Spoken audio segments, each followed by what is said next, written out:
দীর্ঘ ২০ বছর পর বাংলাদেশ ও পাকিস্তানের মধ্যে নবম যৌথ অর্থনৈতিক কমিশনের বৈঠক হয়েছে। দুই দেশের মধ্যে দ্বিপক্ষীয় বাণিজ্য অর্থনৈতিক সহযোগিতা বাড়ানোর লক্ষ্যে এ আলোচনা হয়। বৈঠকে পাকিস্তানের বাজারে বাংলাদেশি পণ্যের শুল্কমুক্ত ও কোটামুক্ত প্রবেশাধিকার চেয়েছে ঢাকা।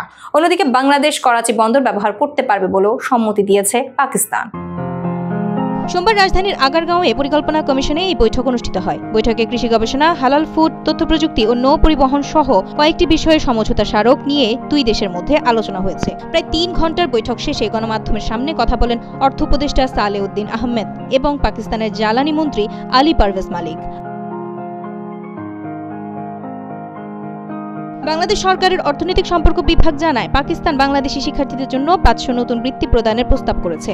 দেশটি বাংলাদেশে তাদের একটি বিশ্ববিদ্যালয়ের ক্যাম্পাস স্থাপনে আগ্রহী। তাছাড়া সিকিউরিটি, প্রিন্টিং ও ব্যাংকিং খাতে সব মূল্যমানের ব্যাংক নোট, প্রাইস বন্ড ও অন্যান্য নিরাপত্তা সামগ্রী মুদ্রণে ব্যবহৃত নিরাপত্তাকালীন শতভাগ আন্তর্জাতিক উন্মুক্ত দরপত্রে অংশ নিতে চায় দেশটি।